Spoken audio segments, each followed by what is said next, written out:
Good afternoon, ladies and gentlemen, I'm John, this is Many a True Nerd, and welcome back to Stellaris, the absolutely impossible run. Where last time, we used our brand new industrial base to build an absolutely gigantic fleet, and as a result of that, let's just say there's gonna be some changes in our bit of the galaxy. After all, up to this point we have spent a lot of cooking time basically just, making sure that we maintain peace in our neighbourhood at all costs, for the simple reason our neighbours were much stronger than us. But all of a sudden, I can't help but notice that our neighbours, who, once upon a time were very rude to us, yes, they look pathetically weak, so, okay, now that opens up some interesting opportunities, doesn't it? In fact, blimey, the Larchaks are so desperate, they would basically, yes, accept subjugation, even under some pretty bloody harsh terms, but, I'm so sorry, Larchaks. I've got different plans for you. And with the automated dreadnought not just dead, but actually on my side, yes, I've got some exciting new plans for the Empire as well, because, okay.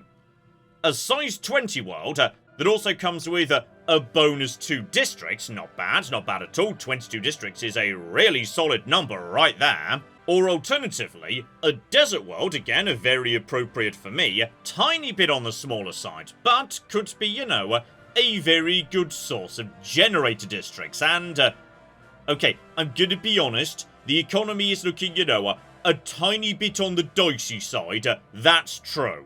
And that's with a fully upgraded Dyson swarm over by, yes, our lovely friends the Rift Walkers or whatever, generating 126 cooking energy, so, okay, yeah, the economy might be, tiny bit on the dicey side.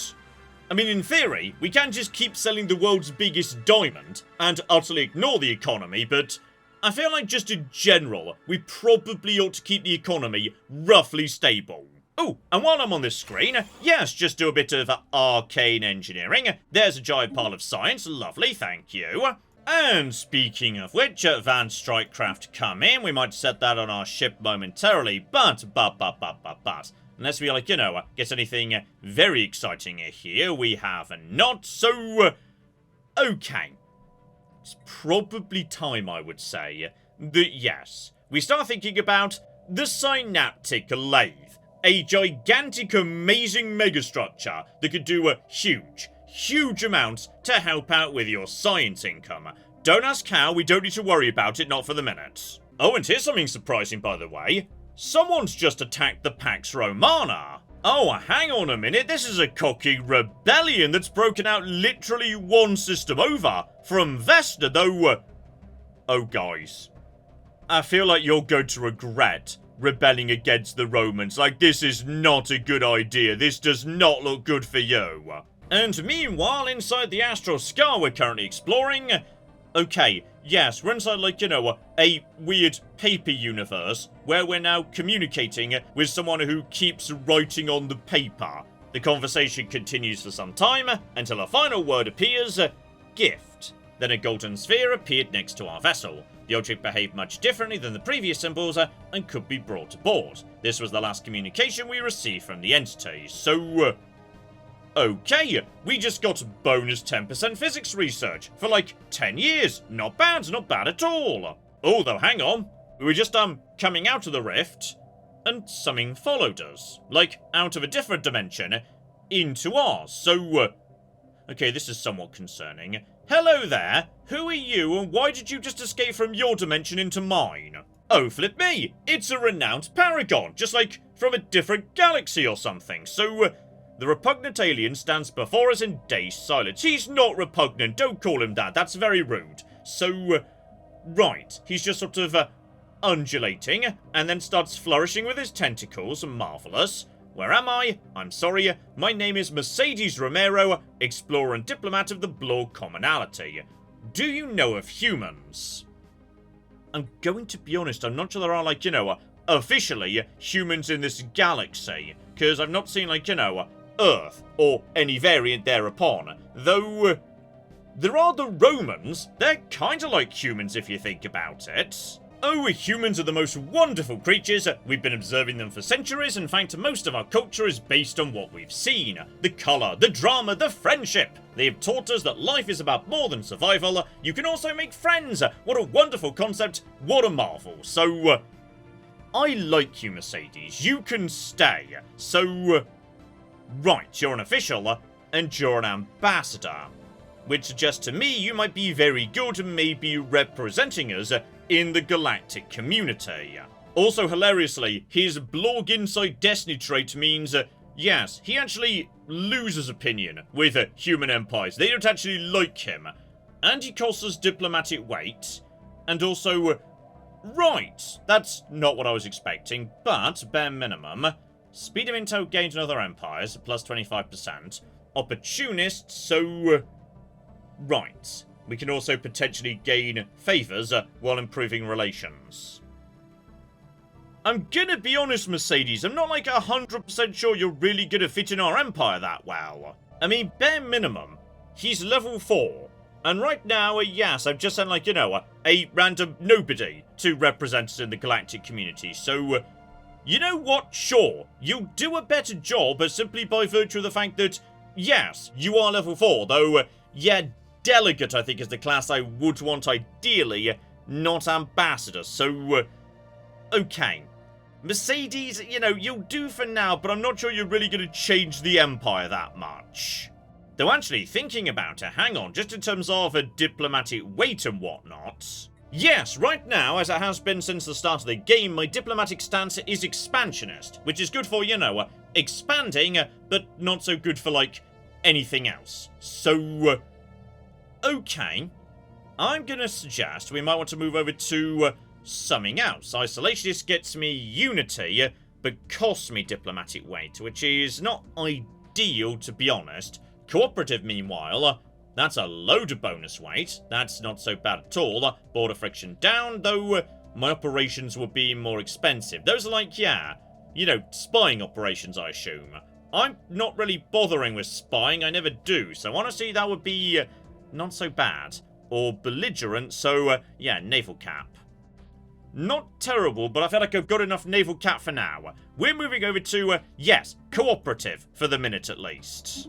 And that jumps us straight up to, yes, the third most influential empire in the galaxy. I love it, and, if that's true.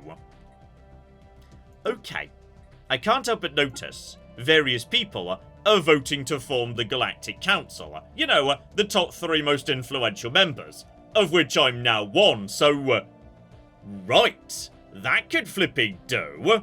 Also, that last Astral Scar has been causing more and more weird post effects, so, okay. We've received, a strange transmission. Hang about. Attune with the planes, we will find you. Well, that's downright ominous. Meanwhile, the Gorkanians, who, yes, just as a reminder, have been enslaved by a gigantic starfish computer or something, they've also decided there is no god. Which I suppose is an understandable conclusion to come to after you get enslaved by, as I say, a gigantic starfish computer.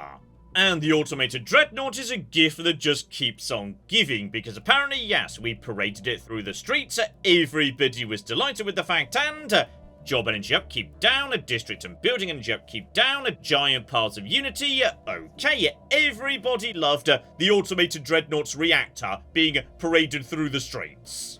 Which also immediately gets me enough unity to, yes, continue along the expansion tree, so, okay. Systems and planets down 25%. This is going to have, you know, a pretty big impact, I would say, on, yes, our empire size. So, oh yeah, down to 241 straight away. Beautiful. So, we are really offsetting that whole data-driven logic loop thing. Also, at some point, the economy fixed itself. I didn't really do anything, by the way, just did. This sometimes happens in Stellaris. Like, you know, sometimes your economy just suddenly swings massively into deficits, then a few months later, it's back to how it should be. Don't even worry about it, it's fine. Stock market goes up, stock market goes down. Who cooking knows how the economy works? Though I do need to make a choice on, yes, these planets right here, and I can't deny, now I've got too much bigger planets available.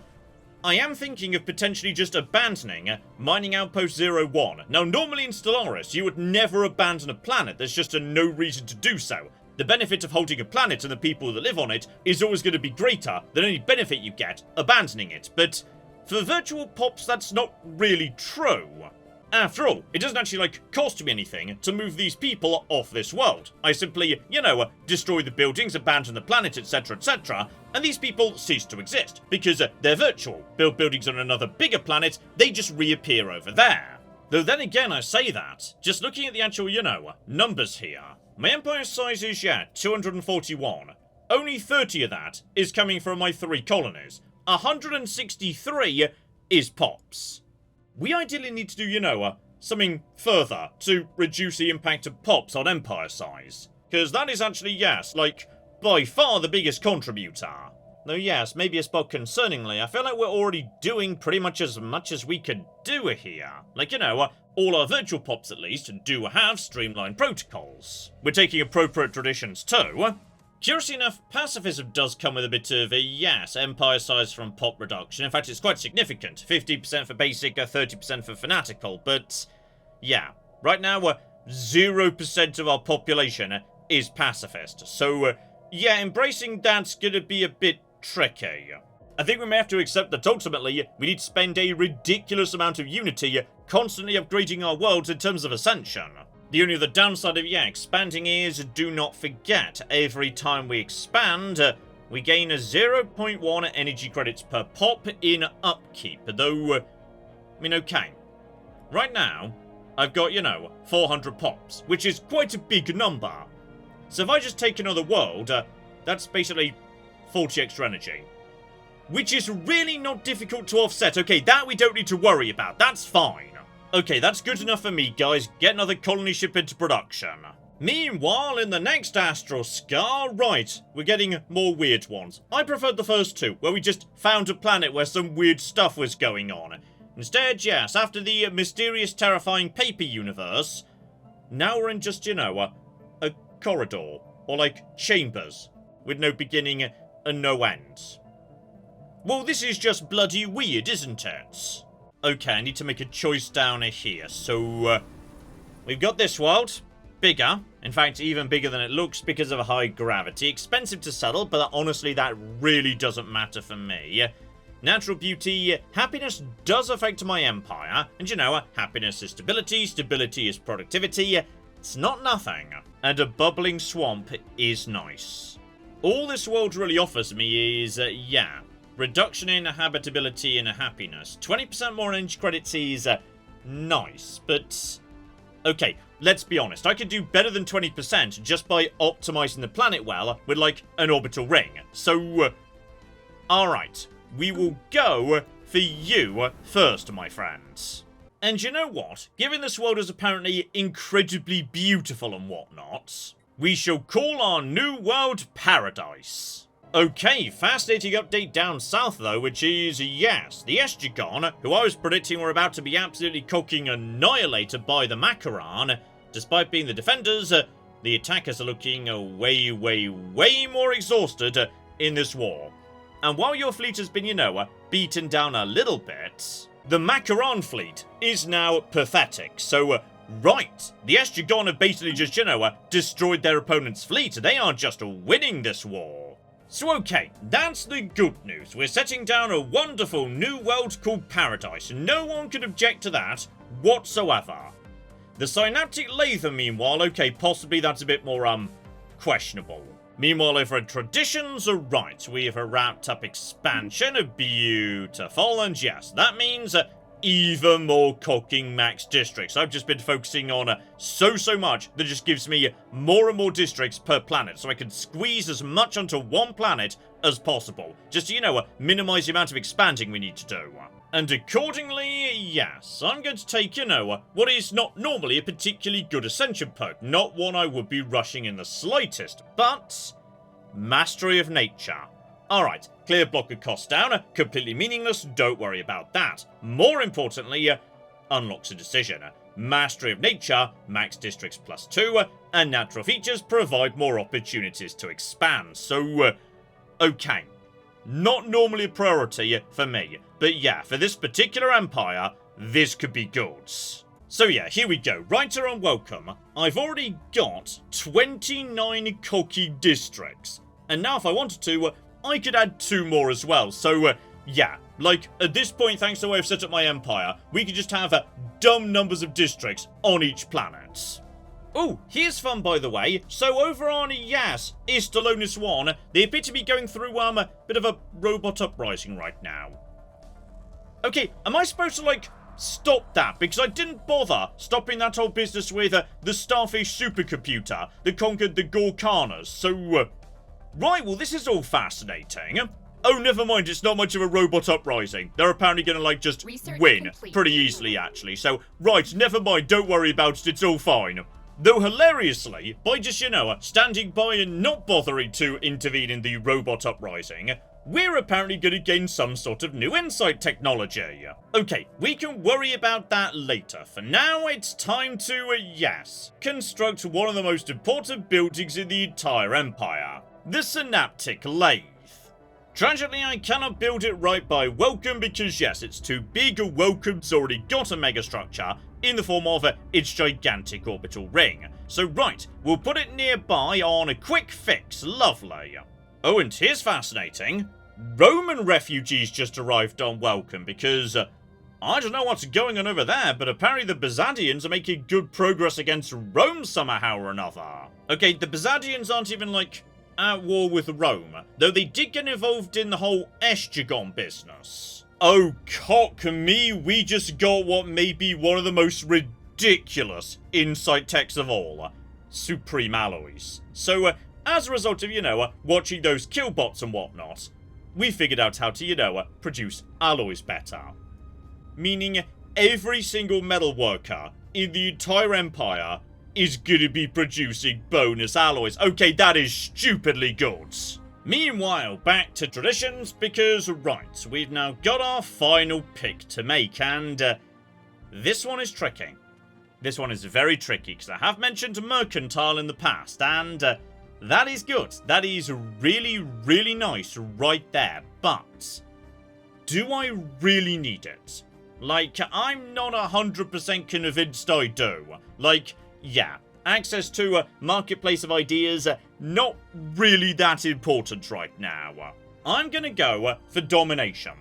And this is a bit of an odd one, I will freely admit, and the main reason I'm doing this is empire size for pops, minus 10%. Domination and harmony are the only trees that give you reduction in empire size for pops, and that is gonna help me out an awful lot. Plus, just, you know, in general, domination's pretty good at getting the most out of your basic workers in terms of, you know, miners, etc, etc. That does not hurt either.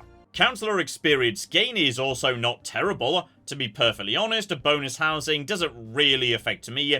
Influences, you know, are gonna be useful if we start moving towards maybe a bit of a war footing at some point or another. Bonus unity, never gonna flipping hurt. Even more resource output from workers.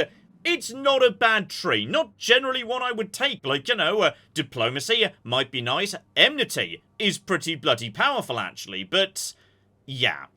I feel like for me, right now, domination's the best solution. And cooking finally in the mysterious endless corridor, we found, like, a terminal of some description. Right, begin hacking it, see what we can find. Oh, and there we go, the synaptic lathe is currently in production, and, alright, it is being constructed pretty bloody fast, because the one thing I was not planning on that's been amazingly useful this run is the cooking living metal vat. Like, this was from a rejected form of synthetic ascension we didn't even take. But as a result of that, I can just leave living metal mega construction on all the time for megastructure build speed plus 50%. Which is ridiculously good. To be clear, there is an ascension perk, like, you know, an entire dedicated ascension perk that does pretty much precisely that, and I just get it functionally for free. And speaking of ascension perks, blimey, we've got ascension theory done before we're done with domination, so right, technically I do actually have another cooking ascension perk available right now. Okay, I'm gonna hold off on this one for the minute because, yeah, there are just too many perks I can't take because we don't have the required technology. And when I say we don't have the technology, you're right. We just finished the 0-point reactor.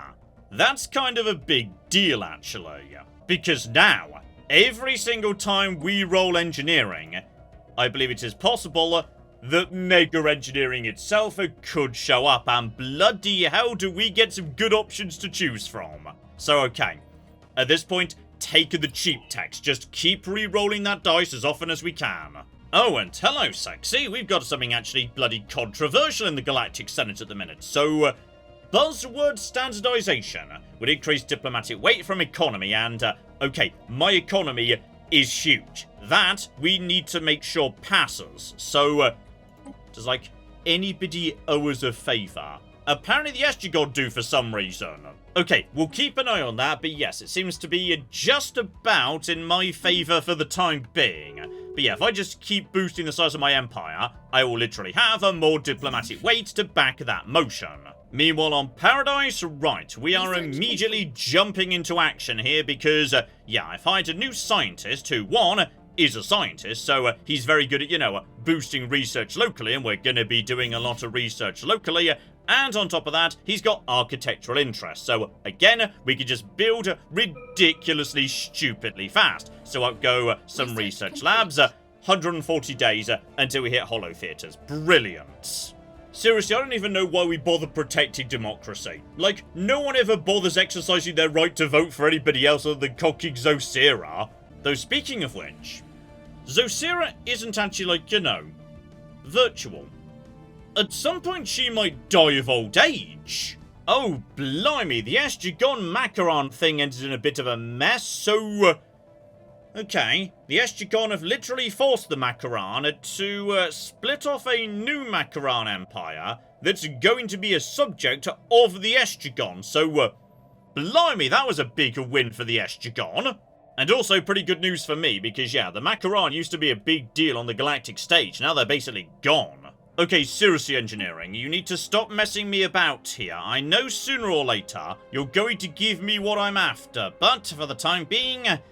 okay, still cocking nothing. I've had a bit of bad luck this run, to be honest, like, yeah. Beelining tanks, even with a really set-up council, is tricky to do. Oh, bloody hell, we have been catastrophically lucky so far, but... yes, our amazing era of peace is coming to an end. In the year, yes, 2307, the sleepers awake. Right, the Great Khan just didn't bother getting up during this game, which was very convenient, quite frankly. But alright, the fallen empires are starting to be a bit, interested in waking up.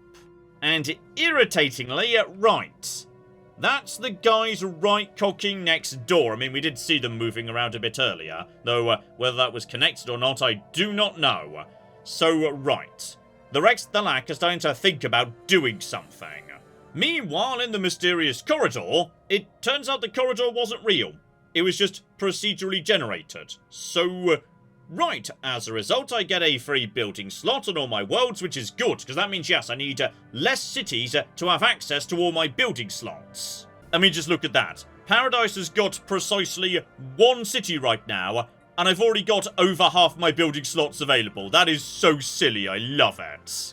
Okay, bare minimum, we are not like, the only person bordering the Rex the Lack. Alright, they go down into Macaron, they go up into Larchax, they head over here to the Carelian Hive, who we've not really had much to do with so far, so there's no reason they would, be coming for me first. That's right, my guiding principle for the War in Heaven is just going to be sticking my head in the sand to pretend it's not happening. So, okay. Meanwhile, back here on Welcome, I think 29 cocking districts is not enough. How about 31 instead? After all, we are losing out on consumer goods a bit, so yeah, having a bit of that would not cocking hurt. And fascinatingly, due to the ridiculous population here, amenities is not that high, but then again, actually, amenities is only really important insofar as keeping crime down and stability up.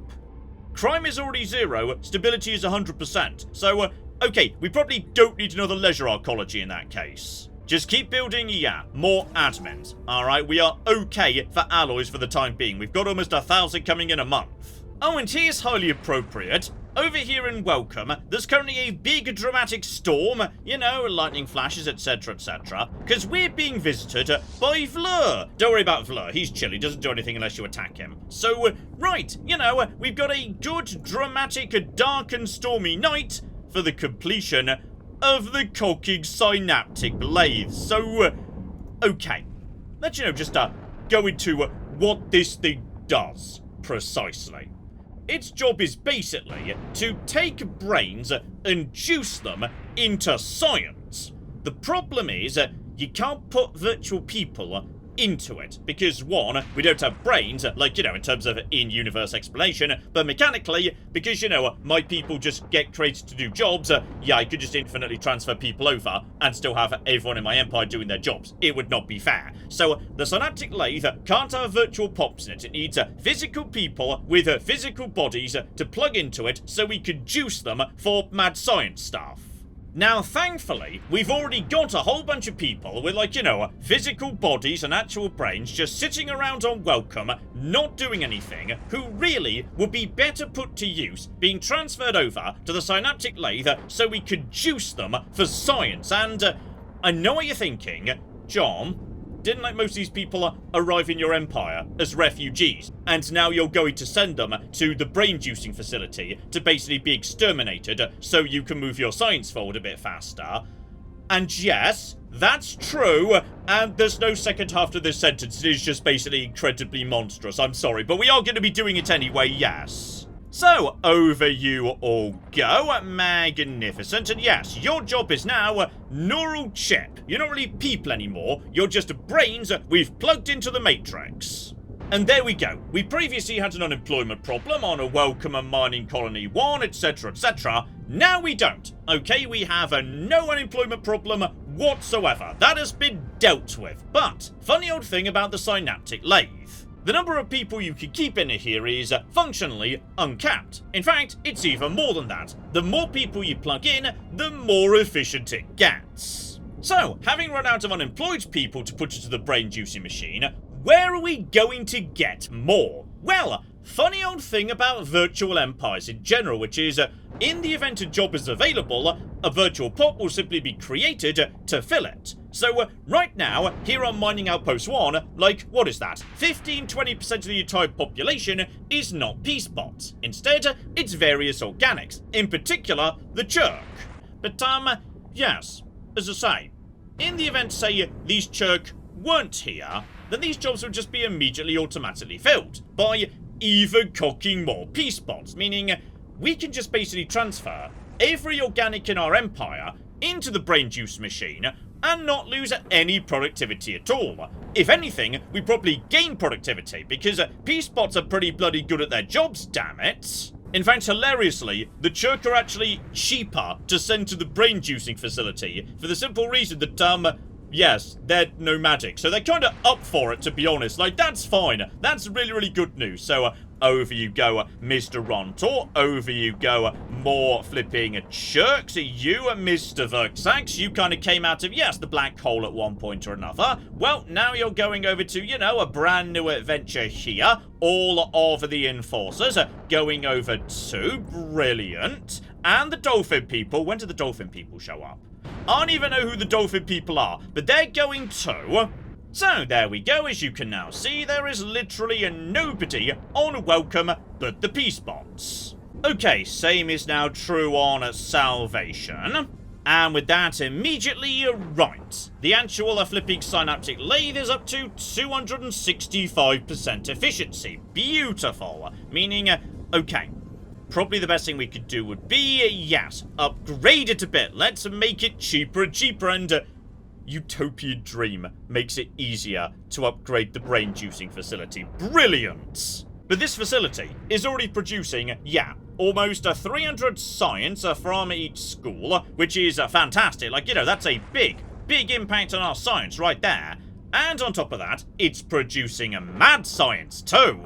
You know, the sort of mad science that we need to keep moving further and further down the crisis track. And that's only the beginning. Because now, we can start, you know, upgrading the flipping processing unit at the core of the brain juicing facility, which is basically going to give us, yes, more housing and more amenities and more stability, etc, etc. And even better, we could start building districts. So, yeah, one district means each individual person gives us even more cocking science, another, even more cocking mad science. And because we're master builders, this is gonna happen in no time whatsoever. More housing and more amenities and, okay, given they're like plugged into the brain juicing machine. Maybe amenities means like we're doing a better job maintaining the flipping matrix or something. We've plugged them into a better virtual McGibble. Though, okay, you may have also noticed, by the way, they are dying on account of having their brains juiced. So, yes, like, we are going to need to keep plugging more and more people in as time goes by, because they are dying pretty bloody fast, in fact, yes. So in many ways, you know, this is a self-correcting problem. The more of them that die, the more space there is for the remainder. So, in just a flipping second, we're going to upgrade the McGibble. There we go. There's now more amenities, the matrix is better quality, stability is improved quite significantly. To the extent I would say, yes, we're probably safe to send over literally all the organics in our empire at this point. Beautiful.